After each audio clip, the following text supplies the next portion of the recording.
Selamat menonton. Jangan lupa like, komen, dan subscribe untuk perkembangan channel ini. Terima kasih. Di ruang gawat darurat Rumah Sakit Daerah Solo, Sarah sibuk mengecek kondisi pasien-pasien yang baru masuk. Malam itu cukup ramai, tetapi ada satu pasien yang menarik perhatiannya. Seorang pria ditemukan tergeletak di pinggir jalan setelah mengalami kecelakaan motor. Helmnya retak, tubuhnya penuh luka, dan yang lebih mengkhawatirkan, ia tidak membawa identitas apapun. Para dokter sudah menstabilkan kondisinya, tetapi pria itu masih belum sadarkan diri. Ketika Sarah mendekatinya untuk memeriksa ulang vitalnya, pria itu mengerang pelan. Bibirnya bergerak-gerak, seolah ingin mengatakan sesuatu. Sarah mendekat, mencoba menangkap setiap kata yang keluar. Dengan suara serak dan nyaris tak terdengar, pria itu hanya menyebut satu nama, Suroto. Kemudian, ia kembali tak sadarkan diri. Sarah mencatat nama itu, satu-satunya petunjuk tentang identitasnya. Hari berganti, dan pasien tanpa identitas itu akhirnya sadar. Matanya yang kosong menatap sekeliling dengan bingung. Saat Sarah mendekat, ia menatapnya dengan kebingungan yang jelas tergambar di wajahnya. "Saya di mana?" tanyanya dengan suara parau. Sarah tersenyum menenangkan. "Anda berada di rumah sakit. Anda mengalami kecelakaan, tetapi sekarang sudah aman." Pria itu mengernyit, mencoba mengingat, tetapi ekspresinya berubah panik. Aku tidak ingat apapun." Kondisi pria itu membuat Sarah tergerak. Ia sudah sering merawat pasien kecelakaan, tetapi amnesia seperti ini jarang terjadi. Biasanya, pasien tetap memiliki ingatan samar tentang dirinya sendiri, tetapi pria ini benar-benar kehilangan semuanya. Sarah mencoba membantunya dengan bertanya, "Apa Anda ingat nama Anda?" Pria itu diam sejenak, lalu menggeleng lemah. "Aku tidak tahu. Aku hanya ingat satu nama, Suroto." Sarah melaporkan kondisi ini kepada dokter, yang menyimpulkan bahwa pasien mengalami amnesia sementara akibat benturan keras di kepala. Pihak rumah sakit mencoba mencari keluarganya, tetapi tanpa identitas atau laporan orang hilang yang cocok, pencarian menjadi buntu. Sementara itu, Suroto, nama yang mereka gunakan sementara, harus menjalani terapi pemulihan. Sarah pun ditugaskan untuk merawatnya selama masa perawatannya di rumah sakit. Hari demi hari berlalu, dan Sarah mulai mengenali kebiasaan kecil Suroto. Ia lebih suka duduk diam menatap jendela, seolah mencari sesuatu di luar sana. Ia mudah gelisah saat melihat orang berbicara di telepon, seolah ada seseorang yang harus ia hubungi, tetapi ia tak tahu siapa. Meski begitu, Suroto tetap memiliki sisi humor.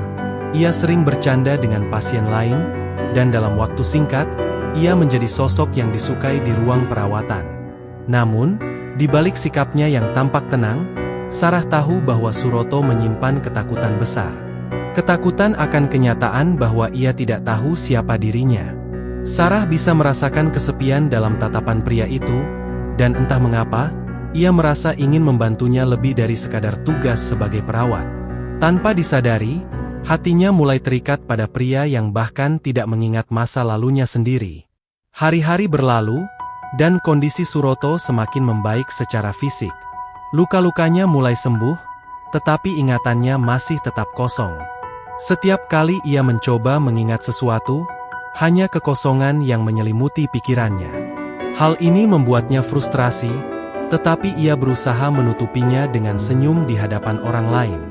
Namun, Sarah yang selalu mengamatinya tahu betul bahwa di balik tatapan kosongnya, ada kegelisahan yang tak bisa ia ungkapkan. Sebagai perawat yang bertanggung jawab atas perawatannya, Sarah berusaha membuatnya tetap optimis. Ia mulai membacakan berita kepadanya, berharap ada sesuatu yang bisa memicu ingatan Suroto. Terkadang, ia menunjukkan foto-foto tempat terkenal di Solo, bertanya apakah ada yang terlihat familiar. Namun, setiap usaha itu berakhir dengan gelengan kepala dan helaan napas kecewa. "Aku seperti hidup tanpa akar," gumam Suroto suatu malam, menatap langit dari jendela kamar perawatannya.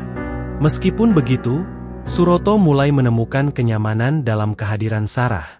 Ia merasa bahwa hanya Sarah yang mengerti kegelisahannya. Setiap kali ia merasa putus asa, suara lembut wanita itu selalu berhasil menenangkannya. Mereka sering mengobrol hingga larut malam, membicarakan hal-hal kecil, seperti makanan favorit Sarah atau impian masa kecilnya. Tanpa disadari, percakapan mereka bukan lagi tentang pemulihan Suroto semata, tetapi juga tentang mengenal satu sama lain lebih dalam. Suatu hari, seorang dokter menyarankan agar Suroto mencoba terapi dengan mendengarkan musik atau melihat gambar-gambar lama. Sarah pun membawa sebuah radio kecil ke kamarnya dan mulai memutar lagu-lagu lawas. Ketika sebuah lagu keroncong mengalun pelan di udara, ekspresi Suroto berubah. Alisnya berkerut, seolah ada sesuatu yang hampir ia ingat. Tetapi sebelum ia bisa menangkapnya, ingatan itu menghilang begitu saja. Ia mengusap wajahnya dengan frustrasi. Aku merasa lagu ini dekat denganku, tapi apa? Melihat kegelisahannya, Sarah menyentuh lengannya dengan lembut. Jangan memaksakan diri. Ingatan itu akan kembali dengan sendirinya. Ucapnya menenangkan. Suroto menatapnya dalam diam, lalu mengangguk pelan. Ada sesuatu dalam sorot mata Sarah yang membuatnya percaya bahwa semuanya akan baik-baik saja. Sejak saat itu, ia mulai lebih menerima keadaannya dan menikmati setiap harinya di rumah sakit, meskipun tanpa kepastian kapan ia akan mengingat semuanya kembali. Sementara itu, tanpa sadar, hubungan mereka semakin dekat. Sarah mulai terbiasa dengan kehadiran Suroto di rumah sakit, dan Suroto pun merasa lebih tenang setiap kali Sarah berada di sekitarnya. Setiap kali Sarah selesai bekerja dan hendak pulang, Suroto akan menatapnya dengan sorot mata yang seolah mengatakan bahwa ia ingin wanita itu tetap tinggal lebih lama. Namun, baik Sarah maupun Suroto tak pernah mengucapkan perasaan yang mulai tumbuh di antara mereka. Di balik semua momen kebersamaan itu, Sarah mulai merasa takut. Ia sadar bahwa dirinya hanyalah bagian dari fase pemulihan Suroto. Jika suatu hari pria itu mendapatkan ingatannya kembali, akankah ia tetap tinggal? Ataukah ia akan pergi dan melupakan semua yang telah mereka lalui bersama?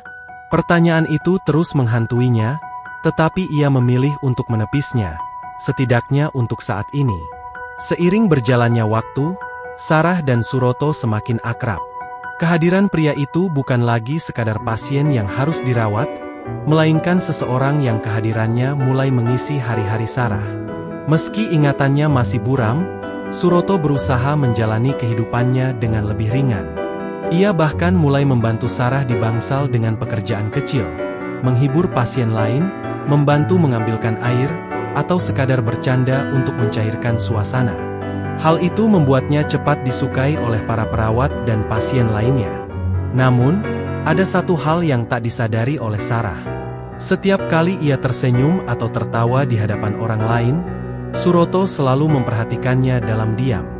Ia mulai menyadari bahwa kehangatan Sarah bukan hanya sekadar bagian dari tugasnya sebagai perawat, tetapi juga sesuatu yang tulus dari dalam hatinya.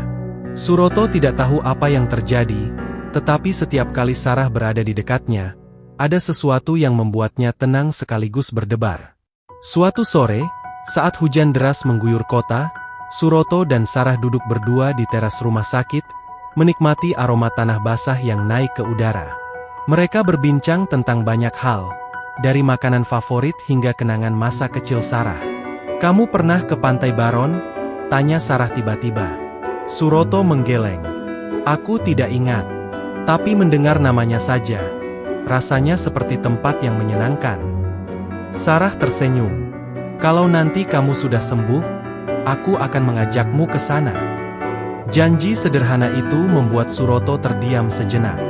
Bukan karena pantai yang disebutkan Sarah, melainkan karena kesadaran yang tiba-tiba muncul dalam benaknya. Ia tidak ingin kehilangan wanita itu. Entah bagaimana, meski tidak bisa mengingat siapa dirinya, Suroto merasa bahwa Sarah adalah satu-satunya kepastian yang ia miliki saat ini. Ia ingin terus berada di sisinya, meskipun tidak tahu apakah Sarah merasakan hal yang sama. Sementara itu, Sarah mulai menyadari perubahan dalam dirinya. Setiap kali mendekati akhir shift, ia akan secara tidak sadar mencari alasan untuk menghabiskan waktu lebih lama di rumah sakit.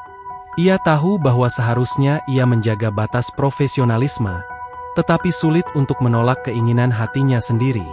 Tatapan mata Suroto yang semakin lama semakin dalam membuatnya tersipu, dan setiap percakapan mereka selalu meninggalkan bekas di hatinya. Suatu malam, ketika Sarah hendak pulang, Suroto memberanikan diri untuk bertanya, "Sarah, kalau aku tidak pernah bisa mengingat masa laluku, apa kamu tetap akan ada di sini untukku?" Pertanyaan itu mengejutkan Sarah. Ia ingin menjawab dengan jujur, tetapi ia juga takut dengan konsekuensi dari perasaannya sendiri. Setelah terdiam beberapa saat, ia hanya tersenyum tipis dan berkata, "Jangan khawatir, kamu tidak sendirian." Jawaban itu seharusnya cukup, tetapi di dalam hatinya, Sarah tahu bahwa perasaannya jauh lebih dalam dari sekadar simpati. Di bawah lampu temaram koridor rumah sakit, dua hati yang masih ragu mulai saling menemukan arah. Namun, mereka belum menyadari bahwa takdir memiliki caranya sendiri untuk menguji sejauh mana mereka berani memperjuangkan perasaan yang mulai tumbuh di antara mereka.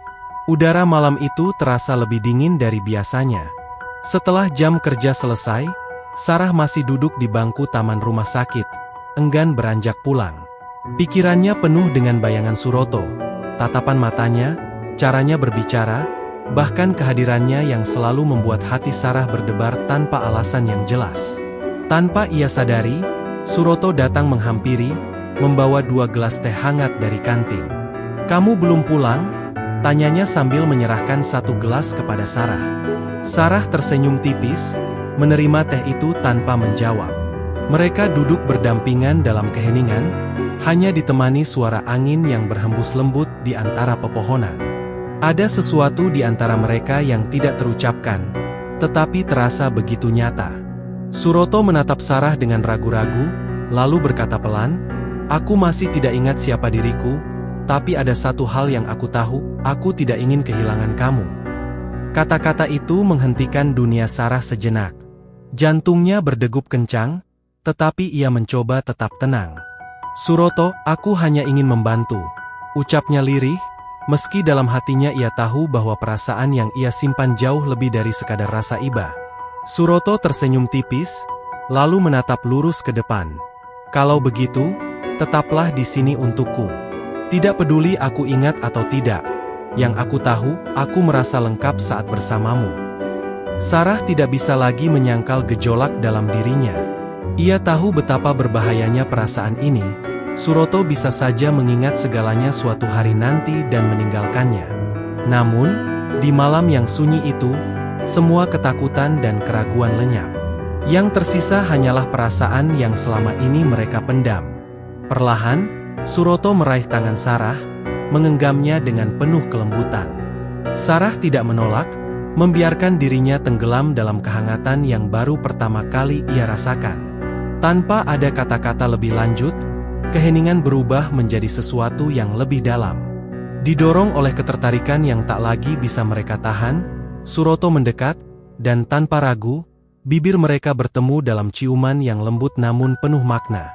Seolah-olah dunia luar menghilang, meninggalkan hanya mereka berdua dalam keintiman yang tidak direncanakan. Malam itu menjadi saksi bisu bagaimana batasan yang selama ini mereka coba pertahankan akhirnya runtuh. Saat akhirnya mereka saling melepaskan, Sarah menatap Suroto dengan perasaan campur aduk. "Apa yang kita lakukan?" bisiknya, seolah takut realitas akan menghantam mereka begitu saja. Suroto tersenyum kecil, mengusap pipi Sarah dengan jemarinya. "Aku tidak tahu, tapi aku ingin ini nyata," jawabnya dengan kejujuran yang terasa begitu dalam. Sarah menghela napas, menyadari bahwa tidak ada jalan untuk kembali. Mereka telah melewati batas yang seharusnya tidak dilanggar, dan apapun yang terjadi setelah ini, mereka harus siap menanggungnya.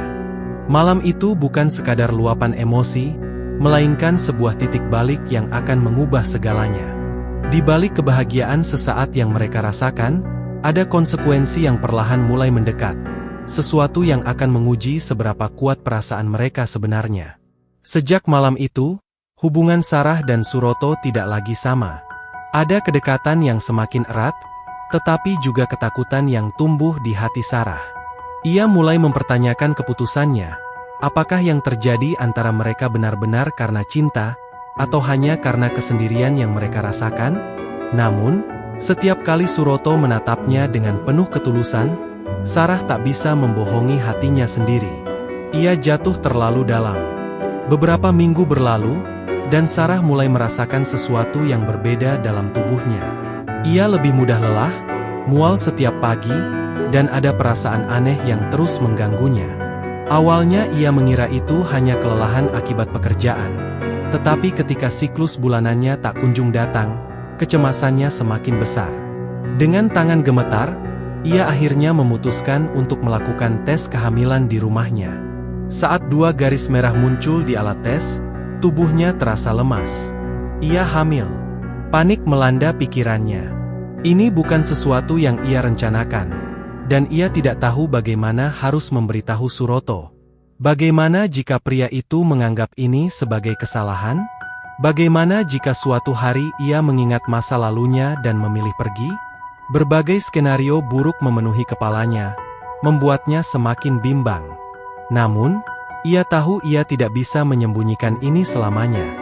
Di sisi lain, Suroto mulai menyadari ada sesuatu yang berubah dari Sarah. Wanita itu sering menghindari tatapannya, menjadi lebih pendiam, dan terlihat selalu berpikir keras. Suatu malam, saat Sarah hendak pulang lebih awal dari biasanya, Suroto menahannya. "Sarah, ada yang ingin aku tanyakan," ucapnya serius. Sarah meneguk ludah, mencoba menyembunyikan kegelisahannya. "Apa?" tanyanya, meski ia sudah bisa menebak arah pembicaraan ini. Suroto menatapnya lekat-lekat, seolah ingin membaca pikirannya. "Kamu berubah. Ada sesuatu yang kamu sembunyikan dariku, kan?" Sarah merasa seolah jantungnya berhenti berdetak. Ia tahu bahwa Suroto berhak mengetahui kebenarannya, tetapi keberanian untuk mengatakannya belum juga muncul. Ia hanya bisa menunduk, menggenggam erat jemarinya sendiri. Aku tidak tahu bagaimana harus mengatakannya." Gumamnya nyaris tak terdengar. Melihat kegelisahan Sarah, Suroto semakin curiga. "Apa ini tentang kita? Tentang malam itu?" desaknya. Mata Sarah mulai berkaca-kaca. Ia merasa begitu takut akan kemungkinan yang akan terjadi setelah ini. Dengan napas berat, akhirnya ia mengumpulkan keberanian dan berbisik pelan. "Suroto, aku hamil." Kata-kata itu seketika membuat suasana di antara mereka berubah. Suroto terdiam, seolah otaknya butuh waktu untuk memproses apa yang baru saja didengarnya. Matanya membesar, napasnya tertahan. Ia tidak menyangka hal ini akan terjadi, terlebih dalam keadaan dirinya yang masih belum menemukan jati diri yang sebenarnya. Namun, di balik keterkejutan itu, ada perasaan yang sulit ia jelaskan. Apakah ini sebuah keajaiban? Atau justru sebuah ujian? Satu hal yang pasti, hidup mereka tidak akan pernah sama lagi setelah ini. Keheningan menyelimuti ruangan setelah pengakuan Sarah. Suroto masih terpaku, seolah kata-kata Sarah tadi belum sepenuhnya bisa ia cerna. Sarah sendiri merasa dadanya sesak menunggu reaksi pria itu. Ia tidak tahu apakah ini akan menjadi awal dari sesuatu yang lebih indah, atau justru awal dari kehancuran hubungan mereka. "Kamu hamil?" akhirnya Suroto bersuara. Suaranya nyaris seperti bisikan. Sarah mengangguk pelan, tak berani menatapnya langsung. Butuh beberapa saat bagi Suroto untuk mengatur pikirannya. Ia tidak pernah membayangkan akan menjadi seorang ayah, terlebih dalam kondisinya sekarang, tanpa masa lalu, tanpa identitas yang jelas.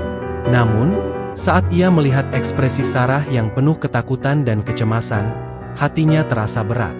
Ia tidak ingin wanita itu merasa sendirian. Dengan hati-hati, ia menggenggam tangan Sarah. "Aku tidak tahu harus bagaimana, tapi aku di sini. Aku tidak akan pergi," ucapnya dengan penuh ketulusan. Mata Sarah mulai basah. Ia tidak menyangka Suroto akan berkata seperti itu. Ia sempat berpikir bahwa pria itu akan meninggalkannya atau menganggap ini sebagai beban.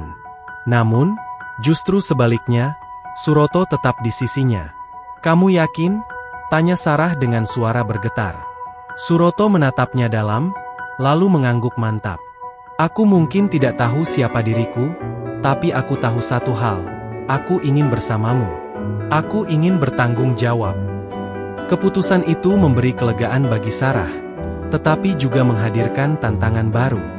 Bagaimana ia akan menjelaskan ini kepada pihak rumah sakit? Bagaimana keluarganya akan bereaksi? Apalagi, ia belum menikah, dan berita kehamilan di luar nikah pasti akan menjadi perbincangan. Namun, di tengah semua ketakutan itu, ada satu hal yang membuatnya tenang. Suroto memilih untuk tetap berada di sisinya. Mereka mulai merencanakan masa depan, meski tanpa kepastian. Suroto berjanji akan mencari pekerjaan begitu kondisinya pulih sepenuhnya. Sarah, di sisi lain, mulai memikirkan bagaimana cara menghadapi keluarganya.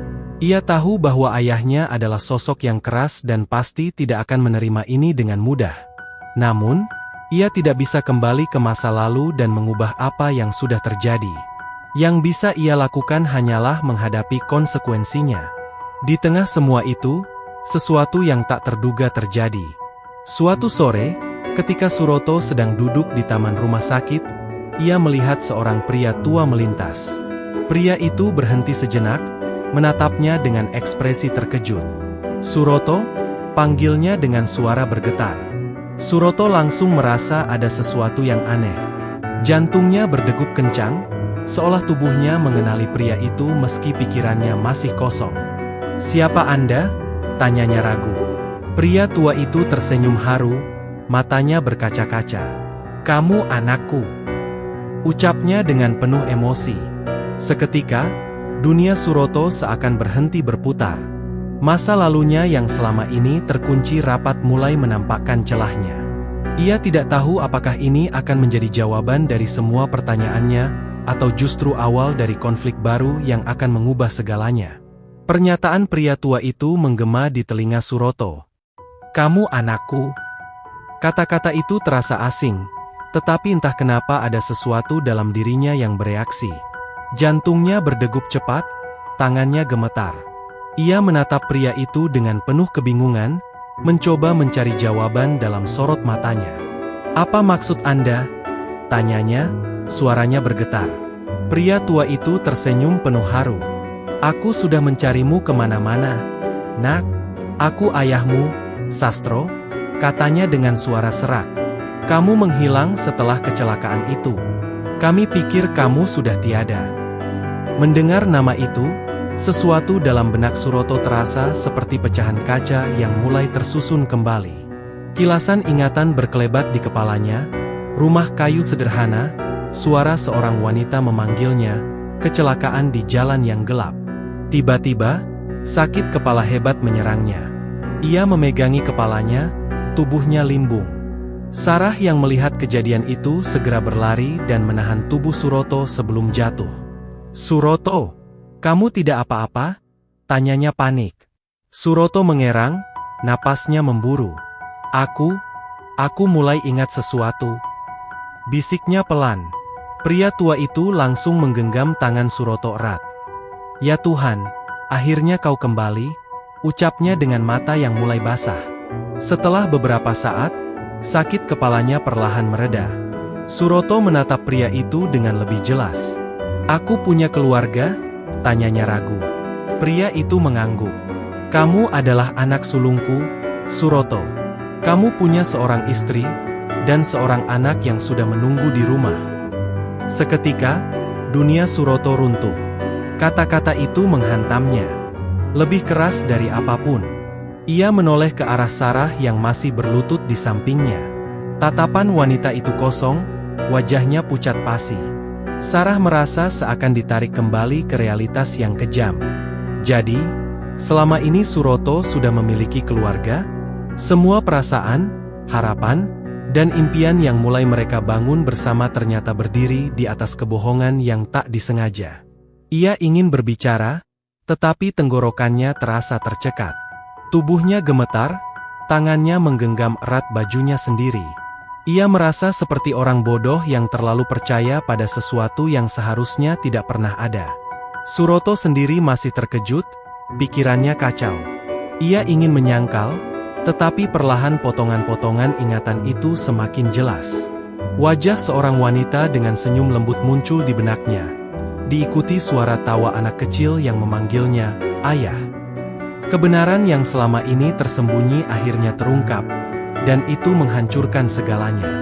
Ia menoleh ke arah Sarah, ingin mengatakan sesuatu, tetapi tatapan wanita itu sudah berbeda, dingin, penuh luka yang mendalam. Tanpa berkata apa-apa, Sarah berdiri dan berjalan menjauh, meninggalkan Suroto dengan kenyataan yang baru saja ia temukan. Langkahnya berat, air mata mulai mengalir di pipinya. Di dalam hatinya, ia tahu ini adalah akhir dari segalanya. Tidak peduli seberapa besar cinta yang telah tumbuh di antara mereka, beberapa hal memang tidak bisa dimiliki. Dan saat itu, untuk pertama kalinya, Sarah merasakan bagaimana rasanya mencintai seseorang yang tidak pernah benar-benar menjadi miliknya.